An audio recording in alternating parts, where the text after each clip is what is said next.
going on, everybody? Welcome to the WAGERZONE podcast, guys. And we are back for another day of tennis bets, guys. Day 6 of the Cincinnati Open. If you guys are here for the first time, make sure you guys click that thumbs up. Everybody subscribe. Leave a comment. Let me guys know if you guys agree or disagree with any of my picks. Let me guys know if you guys have any winners that you're going to be placing. I want to know what bets you guys are going to be making. And also, make sure you guys subscribe and turn those notifications on. Do not miss out on any of the content I have coming out for you guys.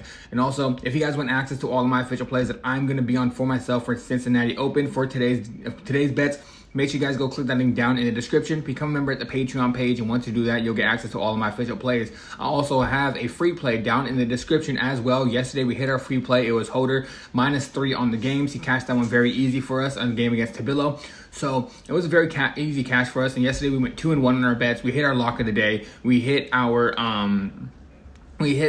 free play with Holder to win -3 on the games, and we also lost the play on Tossin +1.5 on the set spread. She was so close winning that first set. I thought we were gonna have to clean sweep, and she ended up blowing it towards the end. But it's okay. We had a positive day for tennis yesterday. Like I said, the lock of the day hit. So let's cash out for today. Like I said, make sure you guys click that thumbs up and subscribe. Sorry guys, let's get right into this first matchup. First matchup for today is gonna be Andrey Rublev taking on Nuno Borges. If you guys see me looking over to the left, that is because all my stats are right here, and I don't want to get anything wrong for you guys. I want to get a good breakdown. So first match, Rublev taking on Borges. This is where the head-to-head really jumps off the page. Rublev is 5-0 lifetime against Borges right now. Even better when they've played 3 times in 2026. Rublev has beaten him all 3 times this year. In Hong Kong, Rublev won 6-3, 6-4 in straight sets. Monte Carlo, he won 6-4, then lost 1-6, then won 6-1, so he dominated that last set. And then at the Roland Garros, he won in 3 sets as well, 7-5, 7-6, 7-6. So we're not dealing with old matchup data overall. Rublev has seen him repeatedly, like I said, 3 times already this year, and he's beat him all 3 times. The other thing is Cincinnati being on the hard court. Rublev can shorten the points with his serve and his forehand. He has an overall better serve. He has a better forehand. And Borges is solid enough to make this game honestly close in certain sets. But overall, I just do believe Rublev is going to be way too much for him. Like I said, it's 5-0 all time against him. I do believe he's going to end up winning this matchup. So give me Andrey Rublev. I think he wins this matchup in straight sets 2-0. The money line -195 is a little bit too high. In my opinion, I think this should be closer. But I do understand it with him being undefeated against this guy. Beating him already 3 times this year on different surfaces. Now at the hard court, this is going to be Rublev's best court in my opinion. So give me Andrey Rublev in this one. I think he wins the straight sets 2-0. Next matchup, guys, is going to be Zhang taking on Musetti. This one is going to be the first time these guys are playing against each other, so we don't have no head-to-head competitions to go off of. Musetti comes in Cincinnati, ranked number 10 in this tournament, and ranked 13th overall in the rankings for ATP. Zhang has been the one interesting young American right now coming through because playing in the United States certainly helps him. It seems like when he plays in the U.S., he does very well. Musetti gives younger player problems because he doesn't play just a one-dimensional type of tennis. He changes the height, the spin, the pace. He can defend very well, and he can force you to construct multiple quality shots to get a point, so he will extend those rallies overall. The concern for Musetti is obvious, though. Hardcourt isn't his dominant surface the way clay can be his best spot. So that's the reason why -195 is not an automatic play for Musetti to win. Zhang also +3 games at -125 can honestly be a good spot for this game. But I still trust Musetti's experience and his complete overall game to get this one done. I think overall he is a better player, but just on the hardcourt and playing in the United States where Zhang's probably going to play a lot better, is going to be a hard matchup for him overall. But I do think Musetti wins. I'm going to say he wins 2-1 just because the experience is going to be too much for Zhang, I believe. So give me Musetti. I think this game goes over 2.5 sets. And if I had to make a bet on this one, I'd probably take Zhang +1.5. But overall, I do think Musetti wins this matchup 2-1. Next matchup, guys, is going to be Fritz taking on Mirra Andreeva. Guys, this one, I just think overall Fritz is a better player right here. If you look at the serve rating, Fritz 9.5, Mirra 7.5. Forehand, Fritz 9, Mirra 7.5. Backhand, Fritz 8.5, Mirra 7.5. And overall, their rating. This is the biggest mismatch for me. Maria's talented, but Fritz, he gets way more free points on the serve. And on the hard court, that just means that Mirra could probably play pretty well and still end up losing both sets. Maria's having a breakout tournament right now, but Fritz is a completely different level of player. So I do like Fritz to win this matchup. I'm going to say he wins 2-0. My best bet for this one is going to be Fritz -4. I do think he covers that -4 games because, like I said, complete mismatch all around. So give me Taylor Fritz.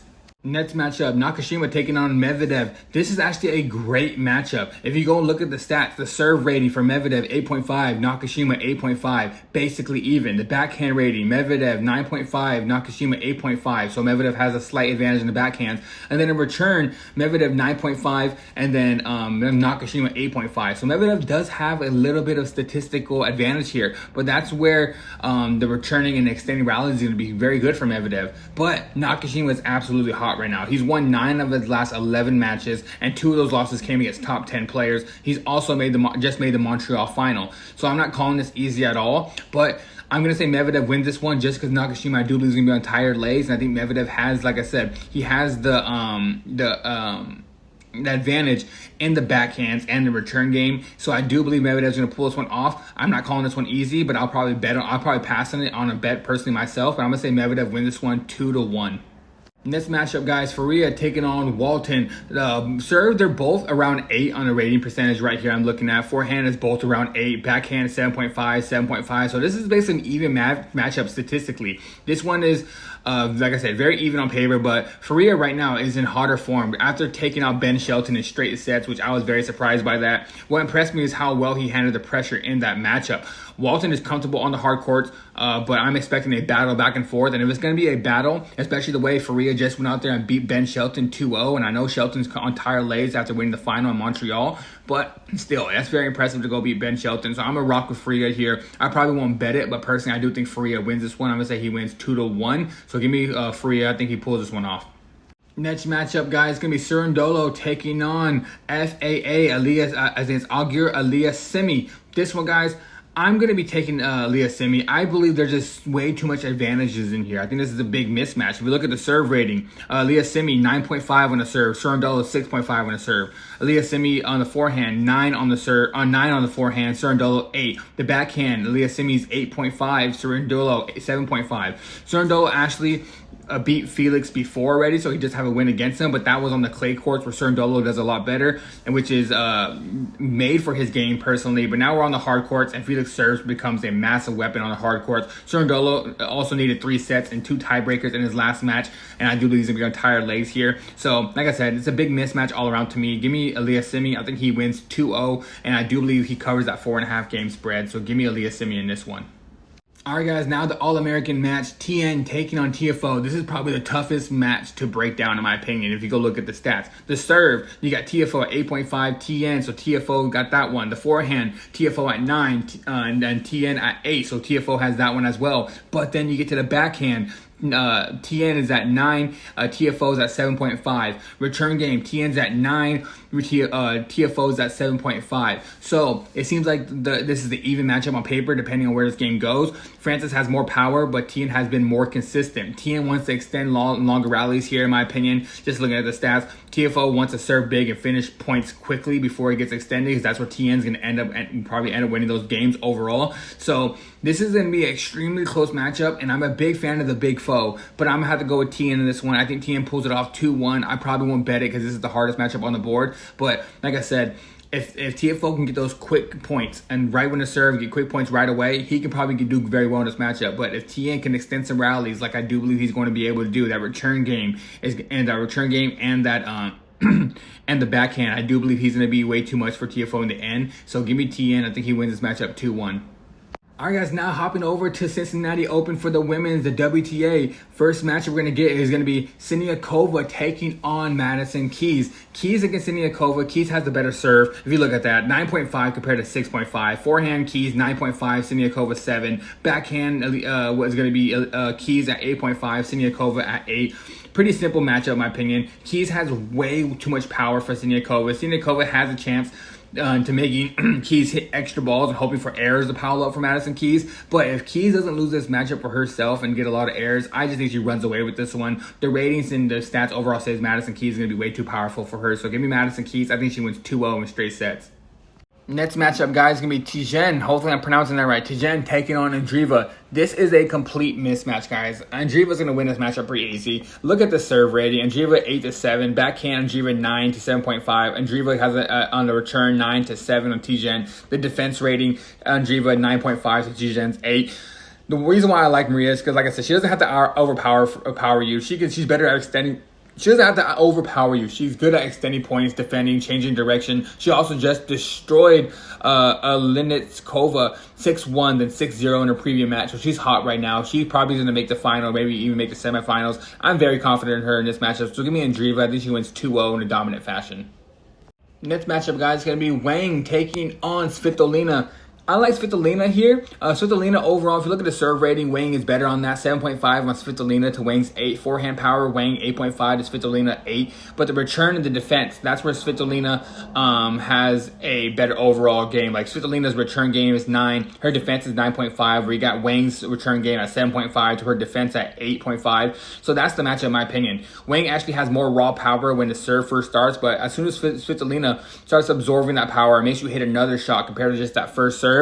That's where she's going to end up winning this game. And if you look at the hard court experience, Svitolina has a 299 to 156 main to draw hard court record. If you compare it to Wang, 52 and 67. So Svitolina also has won their previous hard court matchup, and that's when they played. So Svitolina on the hard court, she looks like a good spot here. I think she wins 2-0. I think she wins in straight sets, and the bet I'd probably attack in this one is probably her -1.5 on the set. So give me Svitolina. I think she wins overall in the longer rallies.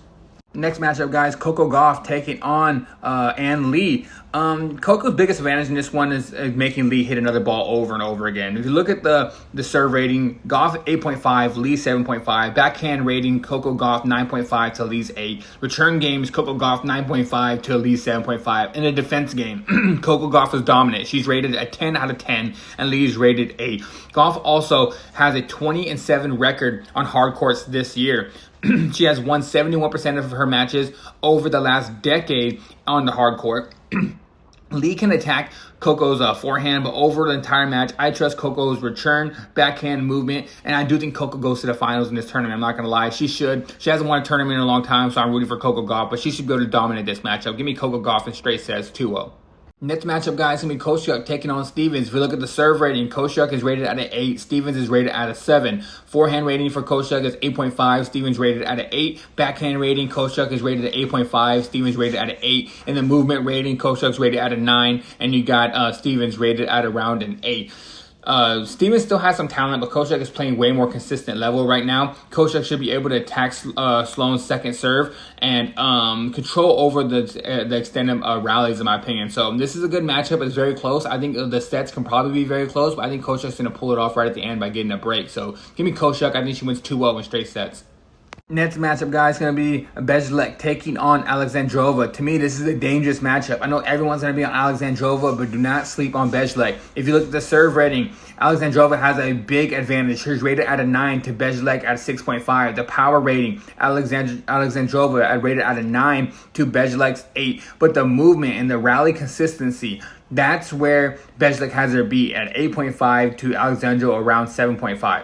So Alexandrova wants quick points here, and Bejlek wants the longer points. If Alexandrova serves well, I favor her. But if Bejlek starts getting into those service games and making her play long rallies, upset alerts on the board. So my prediction is going to be Alexandrova to win 2-1, but I'd absolutely pass in this one. Bejlek has a chance to pull off an upset here. So give me Alexandrova 2-1, but I would not be surprised if Bejlek comes out here and wins this matchup.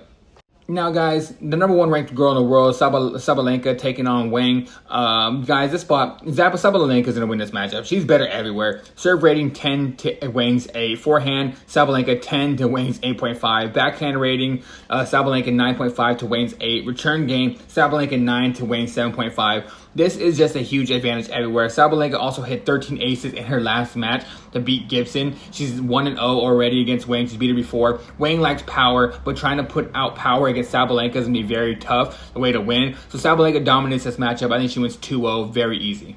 Now, guys, the last matchup on the board, Bouzkova taking on Jovic. You can look at the stats here. Jovic serve 8 to Bouzkova 7. Forehand rating, Jovic 8.5 to Bouzkova 7.5. And backhand rating, both are around 8.5. And the defense rating, that's where Bouzkova has the advantage at 9 to Jovic's 8. So Jovic has more offense, but Bouzkova has more consistency and defense over long rallies. Jovic needs to be patient because Bouzkova's whole game is making you hit more than one ball and extending those rallies to pull off a late win in the games. So in my opinion, this is going to be a very close matchup. I won't bet it, but I do think Jovic wins, and I'm going to say Jovic wins 2-0, so I'd probably pass in this one. But all right, guys, that's going to be it for the whole entire slate. Make sure you guys click that thumbs up. Everybody subscribe. Turn those notifications on. Do not miss out. And my free plays down in the description as well of this video. And also, all of my official plays for Cincinnati Day 6 is going to be posted on my Patreon. The link's down in the description. But like I said, click that thumbs up, subscribe, turn those notifications on, and also leave a comment. Let me guys know if you guys agree or disagree with any of my picks. And all right, guys, I'm out of here. Until next time, let's stay winning.